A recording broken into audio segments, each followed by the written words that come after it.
Friends, welcome to Suryasi coaching classes. मैं नीरज आपका स्वागत करता हूं।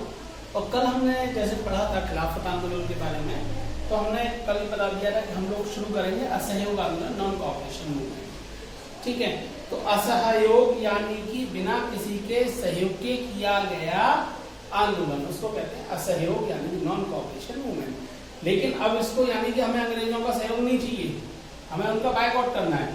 तो शुरू करते हैं।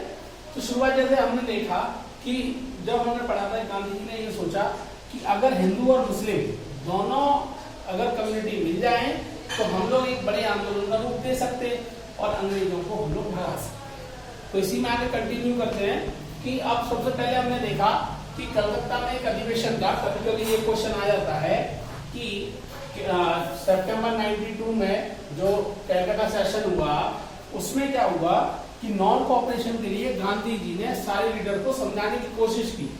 जब समझाने की कोशिश की तो गांधी जी ने जब उनको इस तरीके से समझाया कि हम देश के लोगों को एक स्वराज दिला सकते हैं, अपने राज्य की जो है स्थापना कर सकते हैं, नया राज्य ले सकते हैं, उस सब के बारे में लीडर को समझाया, तो लीडर्स जो है क्या हुआ, राजी हो गए गांधी जी के साथ कि ठीक है, हम आपके साथ काम करने के लिए तैयार है। क्वेश्चन पूछा जाता है कि कलकत्ता सेशन कब हुआ था? आपका आंसर होगा सितंबर 1920 में गांधी जी के द्वारा वहां पे किया गया था। ठीक है, एक नंबर का क्वेश्चन आ जाता है। लेकिन यार वाई नॉन कोऑपरेशन मूवमेंट ही क्यों, असहयोग आंदोलन ही क्यों? तो इसके लिए उन्होंने क्या बताया कि एक बुक लिखी थी हिंद स्वराज, गांधी जी ने 1909 में 1909 में गांधी जी ने एक बुक लिखी जिसका नाम था स्वराज, हिंद स्वराज, यानी कि एक ऐसा देश जिसमें कि सिर्फ हमारा अधिकार हो, हमारा स्वराज हो, हमारा राज हो। तो उस बुक में उन्होंने ये लिखा था कि स्वराज की स्थापना जब हो सकती है जब हम ब्रिटिश के रूल्स को इग्नोर करना शुरू कर दें, हम अपने रूल्स बना के चले। तो उसी किताब को उन्होंने स्मरण किया और उसी किताब के थ्रू उन्होंने किया कि British rule with the correct cooperation of Indians. भाई ब्रिटिश के रूल क्यों आए? इंडिया ने उनको सपोर्ट किया, इंडिया ने सपोर्ट किया तो उनके रूल बन गए। और क्या कहा उन्होंने कि if India refuse to cooperate, अगर इंडिया के लोग अंग्रेजों को कोऑपरेट करना बंद कर दें तो गारंटेड है कि स्वराज की स्थापना हो जाएगी। ठीक है, अब क्या हुआ कि उन्होंने ये भी कह दिया कि अगर इंडिया के लोग, दोबारा सुन लीजिए, इंडिया के लोग अगर एक साल अंग्रेजों को सपोर्ट करना बंद कर दें तो क्या होगा, एक साल में हमारा देश स्वराज घोषित हो जाएगा। ये किसमें लिखा उन्होंने? एक बुक लिखी थी 1909 में जिसका नाम था हिंद स्वराज। किसने लिखी थी? महात्मा गांधी ने। अब क्या हुआ कि अब जब स्वराज खत्म हो, स्वराज बन जाएगा एक साल के अंदर, तो अपना देश कैसा हो जाएगा, इंडिपेंडेंट, यानी कि अपना देश आजाद हो जाएगा। लेकिन इसके लिए क्या था कि भाई नॉन कोऑपरेशन मूवमेंट चलाना जरूरी था। अब साहब शुरू हुआ नॉन कोऑपरेशन मूवमेंट। क्यों शुरू हुआ कि 1920 में सितंबर में गांधी जी ने सारे लीडर्स को मना लिया था। शुरू हुआ तो क्या रिजल्ट आए उसके? भाई कोई भी कैंपेन शुरू होगा, कोई भी आंदोलन शुरू होगा तो उसके कुछ रिजल्ट भी आएंगे। क्या रिजल्ट आए? सबसे पहले उन्होंने कहा कि surrender of the titles government award, जो लोग जिनको की नवाजा गया था गवर्नमेंट ने बड़े बड़े अवार्ड से, उन्होंने क्या उसका बायकॉट, यानी कि उनको मना कर दिया कि हमें ये अवार्ड नहीं चाहिए, लौटा दिया। प्रेशराइज होता है गवर्नमेंट के ऊपर, अगर इस तरीके से कोई भी अपना अवार्ड लौटाता है तो गवर्नमेंट की हानि मानी जाती है। दूसरा क्या किया? बायकॉट कर दिया।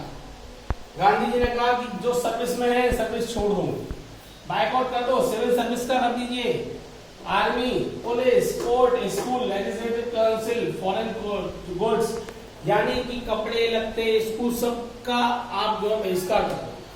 बहिष्कार करने से क्या हो जाएगा? बिल्कुल बहुत बड़ा फायदा होगा कि हम अंग्रेजों की चीजों को मानेंगे ही नहीं। तो लोगों ने यही काम करना शुरू कर दिया। लोगों ने स्कूल जाना बंद कर दिया, प्रोफेसरों ने स्कूल में पढ़ाना बंद कर दिया, वकील कोर्ट में नहीं जा रहे थे, पुलिस जो है नौकरी करने नहीं जा रही थी, आर्मी में फौज वाले आर्मी में नहीं जा रहे थे, भैया हमें नहीं जाना, हम तो इंडिया को सपोर्ट कर रहे हैं। तो इस तरीके से क्या हुआ कि वो एक इसका रिजल्ट निकल के आ गया कि अब भाई ये तो गड़बड़ हो रही है। अंग्रेजों ने सोचा कि इस कंडीशन में ये समझ लिए कि 107 लगभग उनका परसेंट था और वो 57% पे आके गिर गई थी उनकी इकोनॉमी। इतनी कंडीशन खराब कर दी थी इंडिया के लोगों ने जब उनके सामानों का बहिष्कार करना शुरू कर दिया था।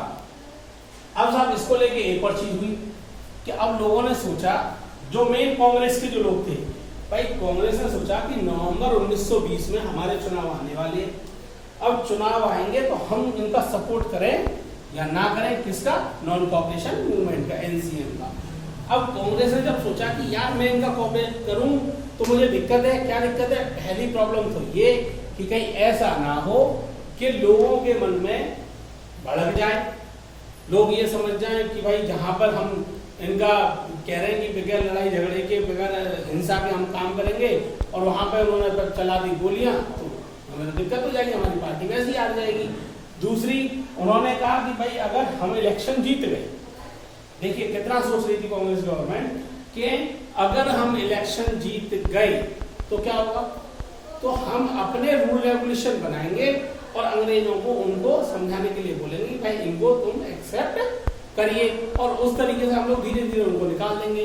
लेकिन कौन सही था, लास्ट में जाके क्या हुआ कि कांग्रेस को भी बात माननी पड़ी और नागपुर के एक अधिवेशन में दिसंबर 1920 में एनसीएम को कांग्रेस ने भी एडप्ट कर लिया, यानी कि नॉन कोऑपरेशन मूवमेंट में अब कांग्रेस भी सहभागिता देने लगी। तो बात समझ में आई आपके नॉन कोऑपरेशन मूवमेंट की, ऐसा मूवमेंट जो कि बगैर इंग्लिश गवर्नमेंट के, बगैर अंग्रेजों की सहायता के चलाया जाता है, असहयोग आंदोलन, बिना किसी सहयोग के चलाए जाने वाला आंदोलन। हिंदू स्वराज स्थापना हुई 1909 में, किसने की, गांधी जी ने की। क्या लिखा कि अगर अंग्रेजों को सपोर्ट करना हम 1 साल के लिए बंद कर दें तो 1 साल के अंदर अंदर स्वराज की स्थापना हो जाएगी। नॉन कोऑपरेशन मूवमेंट क्या क्या रिजल्ट आए, लोगों ने अपने अवार्ड लौटाने शुरू कर दिया, जो इंडिया के कर्मचारी सर्विस करते थे उन लोगों ने उस सर्विस पे जाना बंद कर दिया।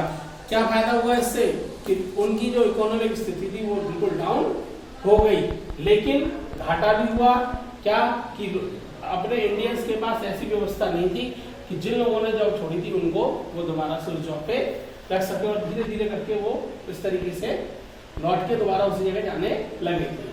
अब इलेक्शन होने थे 1920 में, इसलिए कांग्रेस ने इसका समर्थन नहीं किया। क्यों नहीं किया, उन्होंने कहा भैया अगर हम इलेक्शन में जीत गए तो हम अपने रूल रेगुलेशन बनाएंगे और अंग्रेजों के ऊपर थोप देंगे, उनको भगा देंगे। दूसरा, उन्होंने सोचा कि कहीं क्या हो कि कहीं वायलेंस ना हो जाए, कहीं पे क्या ना हो जाए, वायलेंस ना हो जाए। कैसे, जैसे कि हमने पढ़ा था 1919 में जलियांवाला बाग में हुआ था, ऐसा कहीं विद्रोह ना हो जाए। लेकिन क्या हुआ, 1 नंबर का क्वेश्चन आ जाता है कभी कभी, नागपुर में अधिवेशन कब हुआ था, दिसंबर 1920 में हुआ था, जिसमें कि जो कांग्रेस थी उसने गांधी जी की शर्तें मान ली थी और नॉन कोऑपरेशन मूवमेंट पे अपना सहयोग कर दिया था। तो कैसा लगा, कल हम लोग पढ़ेंगे एनसीएम को किसने सपोर्ट किया और कहां और कैसे सपोर्ट किया। धन्यवाद।